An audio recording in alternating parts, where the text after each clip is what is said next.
નમસ્કાર વિદ્યાર્થી મિત્રો, માં સરસ્વતી શિશુકુંજ બગવાડા ધોરણ 3 વિષય પર્યાવરણ વિષયાંક છે બરાબર પાઠ 7 અનુભવ સંવાદ તારીખ 10/8/2020 વિડિયો નંબર 17। તો વિદ્યાર્થી મિત્રો, આપણે અત્યારે પર્યાવરણ વિષય વિશે શીખી રહ્યા છીએ। હવે આપણે જે ધોરણ 3 માં પર્યાવરણ વિષયમાં કેટલા પાઠ ચાલે છે વિદ્યાર્થી મિત્રો બોલો? 1 થી 6। સરસ, વેરી ગુડ। હવે જે 1 થી 6 પાઠ ચાલે છે એમાં આગળનો જે પાઠ છે એનું નામ શું હતું? છઠ્ઠો પાઠ બરાબર, બોલો પાઠ 6 એનું નામ શું? બોલો સરસ, ગાધા વિના ન ચાલે, વેરી ગુડ। તો જે પાઠ 6 હતો ગાધા વિના ન ચાલે તેના વિશેની આપણે બે વિડિયો હતી એની પણ આપણે સમજ મેળવી।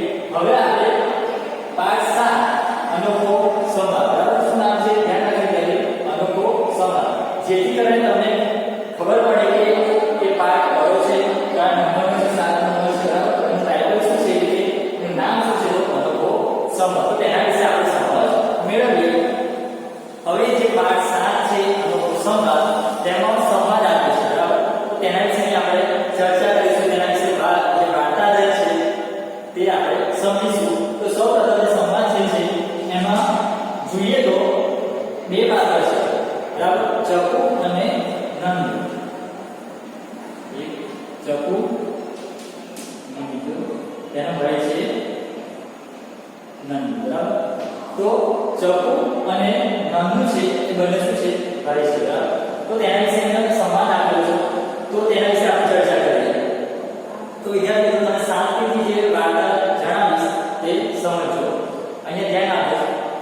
તો એક નાની છોકરી બરાબર, એક નાની છોકરી હતી, તેનું નામ શું હતું?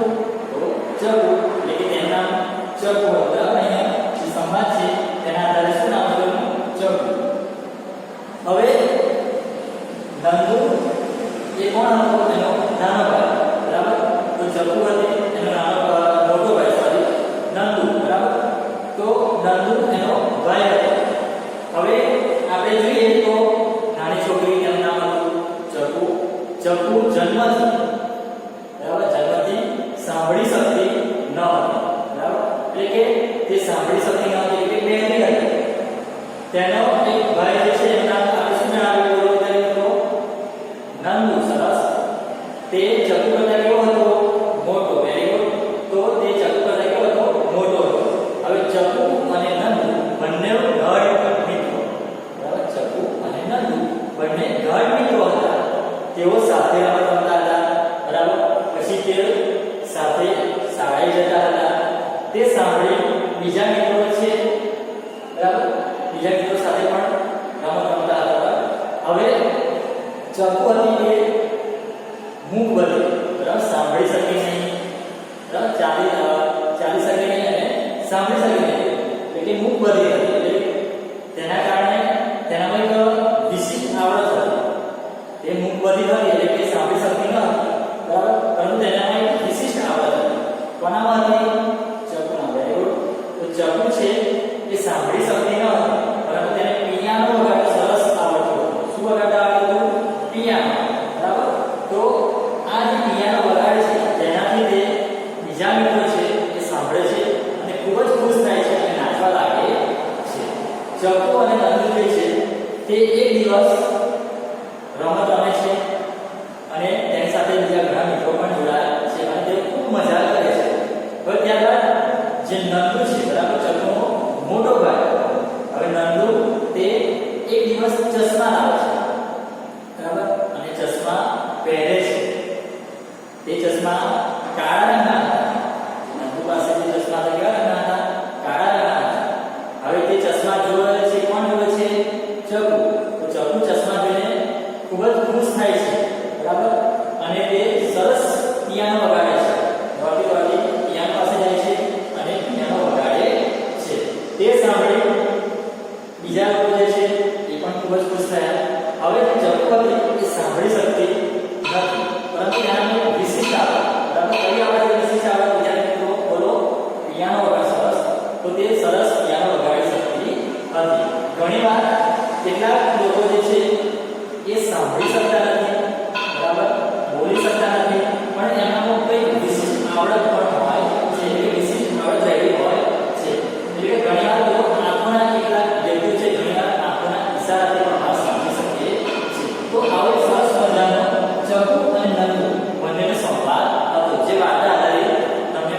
સમજાવે. બરાબર. હવે આપણે આગળ તેના આગળ પાઠ જે છે એ પાઠ આધારિત કેની બાબતો છે તેના વિશે સમજ આપીશ. તમે ધ્યાનથી જોવાનું છે.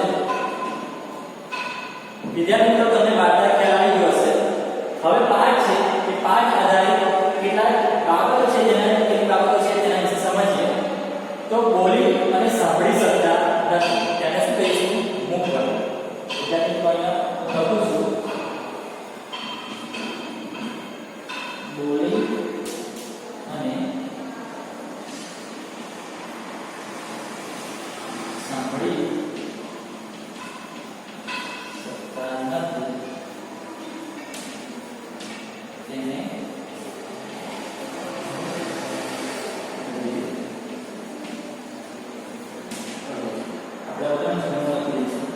બરાબર. એ શું કહે છે? બોલી અને સાંભળી શકતા નથી તેને શું કહીશું? મૂક બધિર કહે છે. બરાબર. તો આપણે એના વિશે આપણે સમજીએ પાઠ કે બોલી શકતા નથી, સાંભળી ના શકે એને શું કહીશું? મૂક બધિર. તો આ જે આપણે લાઈન જે સમજીએ છે તેના આધારે આપણે વ્યાખ્યા પણ પૂછાય, ઉભા પ્રશ્ન ખાલી જગ્યા પણ પૂછાય, તો ઓપ્શન પણ પૂછી શકે. બોલી અને સાંભળી શકતા નથી. બરાબર. એટલે કે એમસીક્યુ બહુ મોટો પ્રશ્ન તેને આપણે શું કહીશું? ઓપ્શન 4 આપેલા છે. બરાબર. તો તેના આધારે મૂક બધિર ઘણા બધા પૂછાઈ શકે છે. તો આ જે વાક્ય જે છે જે સમજ આપું છું તે તમે શાંતિથી સમજવાનું છે અને તમારે તેને નોટમાં પણ લખી રાખવાનું છે, જેથી કરીને તમને પરીક્ષામાં ખૂબ જ ઉપયોગી બનશે. બરાબર. પહેલો પોઈન્ટ આપણે જો બોલી અને સાંભળી શકતા નથી તેને શું કહીશું? મૂક બધિર. હવે બોલી શકતા નથી તે વાત કેવી રીતે કરી શકે છે? જે માણસ બોલી શકતા નથી, બરાબર, સાંભળી શકતા નથી, પરંતુ વાતચીત કેવી રીતે કરી શકે છે? તો આપણી આંખો છે એ આંખોના ઈશારા એ જોઈ શકે છે. બોલી શકતા નથી, સાંભળી શકતા નથી, પરંતુ તે જોઈ શકે છે. તો અહીંયા આપણે આગળ પોઈન્ટ લખીશું કે બોલી શકતા નથી તે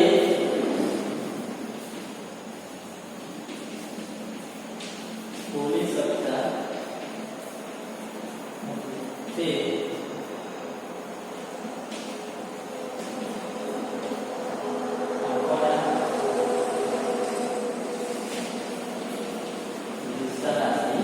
શું કરશે?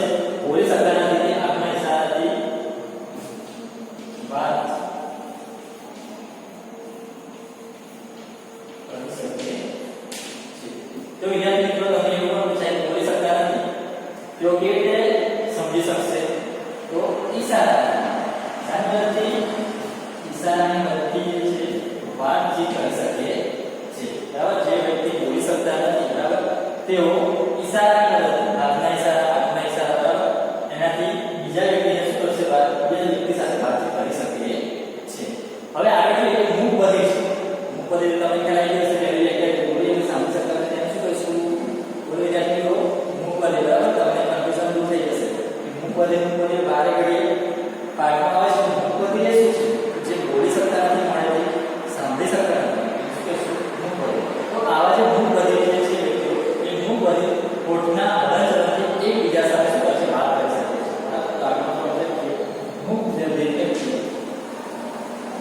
મૂક બધિર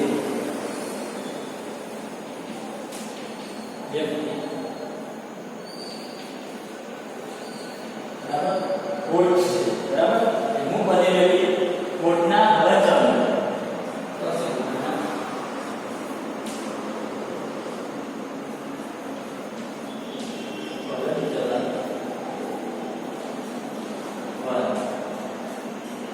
મૂક બધિર વ્યક્તિ હોઠના હલનચલન દ્વારા એકબીજા સાથે વાતચીત કરી શકે છે.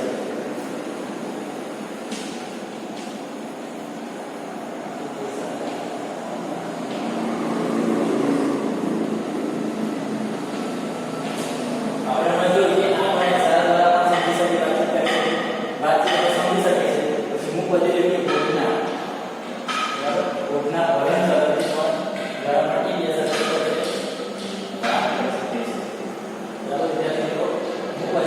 હોઠના હલનચલન દ્વારા એકબીજા સાથે વાતચીત કરી શકે છે.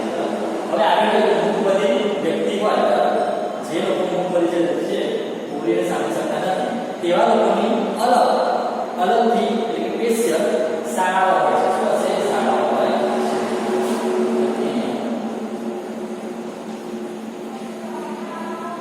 મૂક બધિર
આપણે જે વસ્તુ સમજ્યા, વાર્તા સમજ્યા, આ પોઈન્ટ સમજ્યા, એ બધી વસ્તુ આપણે લખશે કે વાર્તા આધારિત 5 વાક્ય છે આમાં લખવાનું છે.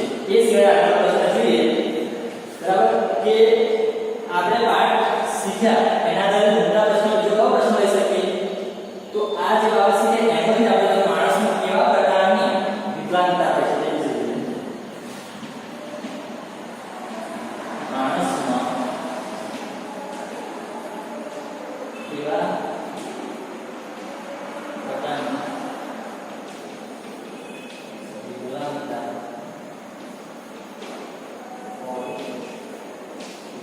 આ પણ બે ગુણના પ્રશ્નો પૂછાઈ શકે છે. બરાબર, તો આનો આપણે જવાબ લખીએ. આગળનો જે પ્રશ્ન છે એ વાત કરી છે, બરાબર, તમને સમજાય કે વાર્તા છે, વાર્તા જે વાક્ય છે એ પણ લખી શકો છો. આ તમે પોઈન્ટ ચલાવે છે એના આધારે એ પણ વાક્ય તમે વાર્તા જે 500 વાક્ય લખી શકો. એ બે માર્ક્સમાં તમારે લખવાનું રહેશે. હવે આગળનો પ્રશ્ન છે માણસમાં કેવા પ્રકારની વિકલાંગતા હોય છે. તો વિદ્યાર્થી મિત્રો વિકલાંગતા સમજાવે છે. કયો શબ્દ છે? વિકલાંગતા. મુખ પરથી તમને ખબર પડી ગઈ. હવે વિકલાંગતા, વિકલાંગતા એ શું છે? તો બાળકો માણસ એટલે આપણે મનુષ્ય તરીકે છે, બરાબર, એમાં કોઈ પણ વિકલાંગતા ખોડ કાપણ કહેવાય. એટલે કઈ આપણામાં ખોડ હોય, કોઈ વ્યક્તિ બોલવામાં, કોઈ વ્યક્તિ સાંભળવામાં મુશ્કેલી અનુભવે છે, બરાબર, પછી કેટલાક મુખ બધી હોય છે, બોલી શકતા નથી અને સાંભળી પણ શકતા નથી. પછી કેટલાક વ્યક્તિ કેવા છે? અપંગ એટલે કે લંગડાપણ પણ ધરાવે છે.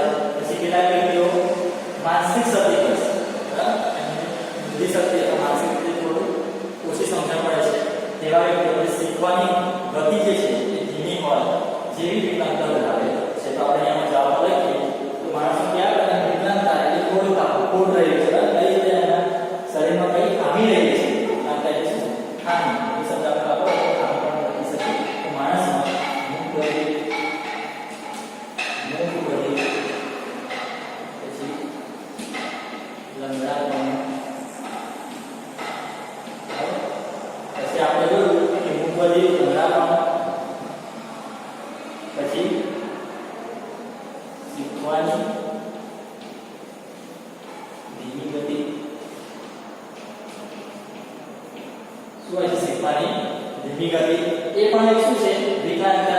વિકલાંગતા એટલે એમાં આપણે સમાસ કરીએ કે થોડી ખામી રહી છે, બરાબર, લંગડાપણ, થોડું માનસિક ક્ષતિગ્રસ્ત કહી શકીએ. પછી પ્રજ્ઞાચક્ષુ,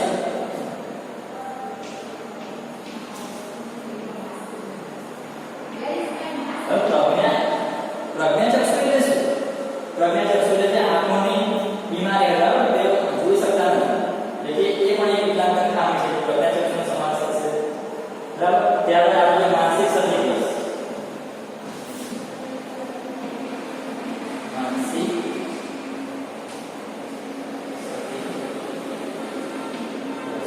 આ પણ એક વિકલાંગતા છે, ખામી છે, જે મનુષ્યમાં માનસિક શક્તિ, માનસિક રીતે તેઓ ઓછું સમજી શકે, ધીમેથી સમજી શકે છે, એ બધી વસ્તુ આવશે. શીખવાની આપણે જોયું, શીખવાની ગતિ, પ્રજ્ઞાચક્ષુ, માનસિક ક્ષતિગ્રસ્ત જેવી વિકલાંગતા ધરાવે છે. ઓળખાણ લખી શકાય.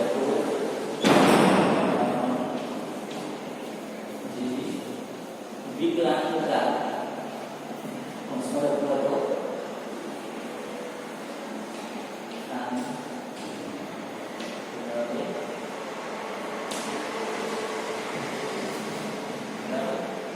હજી વિદ્યાર્થીઓ આપણે સમજીએ કે વિકલાંગતા કેવી ખામી રહી છે.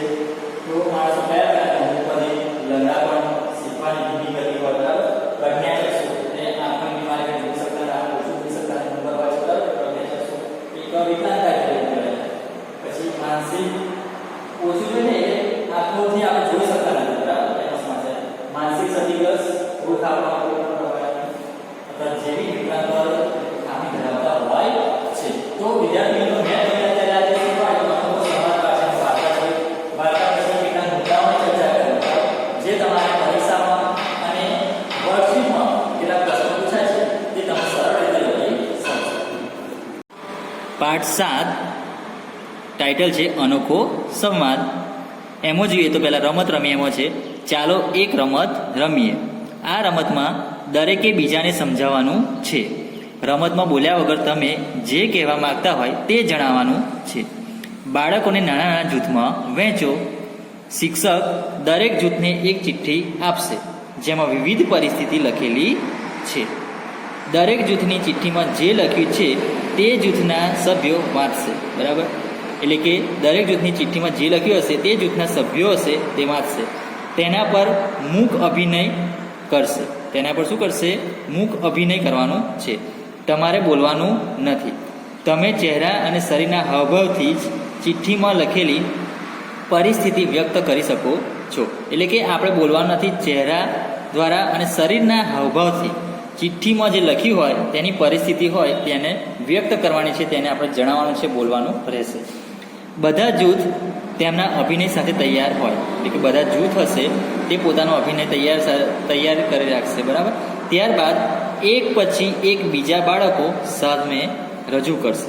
બરાબર, એકબીજા સામે શું કરશે? બાળકો તે રજૂ કરશે. બાકીના બાળકોના જૂથ દ્વારા શું રજૂ થઈ રહ્યું છે તેનું અનુમાન કરશે. એટલે બે બાકીના બાળકો જે છે એ જૂથ દ્વારા શું રજૂ થઈ રહ્યું છે, શું રજૂ કરે છે તેનું શું કરશે? અનુમાન કરશે, અવલોકન કરશે. હવે આપણે જોઈએ કે વિચારો અને કહો. તો પહેલું છે, આ રમત તમને કેવી લાગી? તો બાળકો જોશે તો તેના આધારે જવાબ આપશે. તો આ રમત ખૂબ જ સુંદર લાગી. ત્યારબાદ શું તમને બોલ્યા વગર અભિનયથી રજૂ કરવાનું મુશ્કેલ લાગ્યું? શું કહે છે? તમને બોલ્યા વગર અભિનયથી રજૂ કરવાનું મુશ્કેલ લાગ્યું? તો ના, પોતાના હાવભાવથી જે રજૂ કરે છે તે ખૂબ જ સરળ હતું. શું તમે કોઈને અભિનય દ્વારા વાત કરતા જોયા છે? શું કહે છે?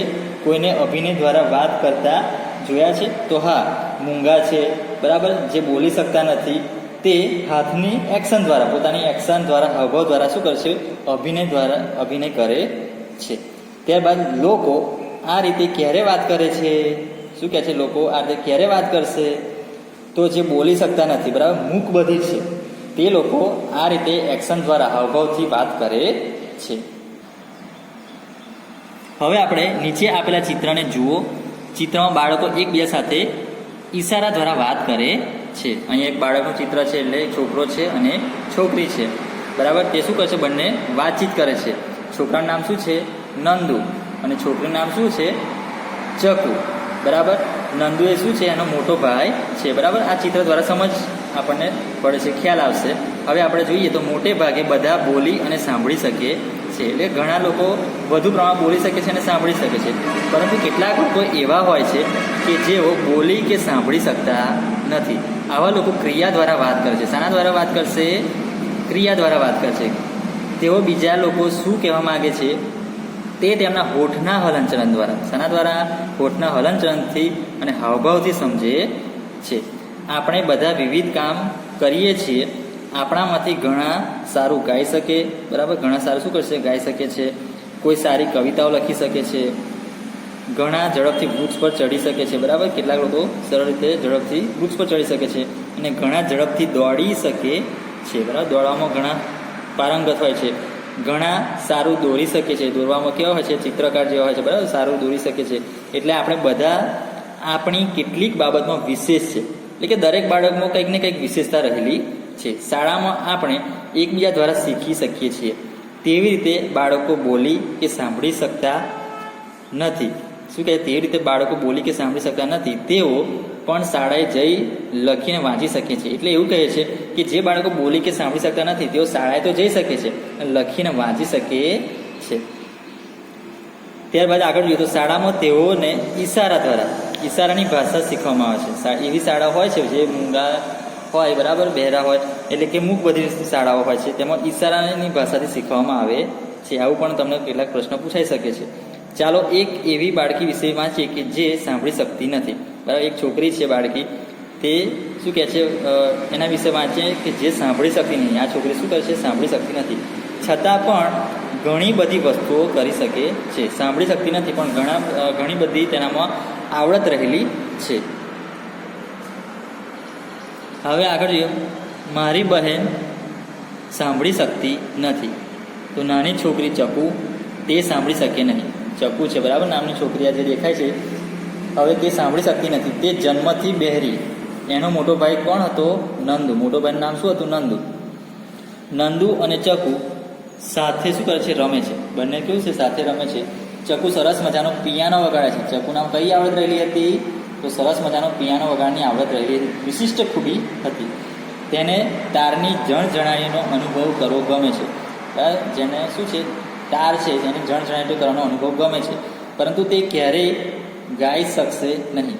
શું કહે છે? તે ક્યારેય ગાઈ શકશે નહીં. તે સૂર સાંભળી શકશે નહીં. તેને ઉછળકૂદ, ગબડવું, આડોટવું, વાંદરાની જેમ ટોચ પર ચડવું ગમે છે. હવે મારી બહેન શું કહે છે? હવે મારી બહેને મારી શાળામાં આવવાનું શરૂ કર્યું છે, છતાં અમારી માતા તેને ઘરે હોઠ ફફડાવી વાંચવામાં મદદ કરે છે. બરાબર? તેની માતા જે છે એ હોઠ દ્વારા શું કરે છે? હોઠ ફફડાવી અને વાંચવામાં મદદ કરે છે. હવે આપણે જોઈએ તો શિક્ષકે અને બાળકો તેના દરેક શબ્દો સમજી પાણી અથવા અંગૂઠો. ગઈકાલે મેં મારા કાળા ચશ્મા પહેર્યા હતા. શું કહે છે?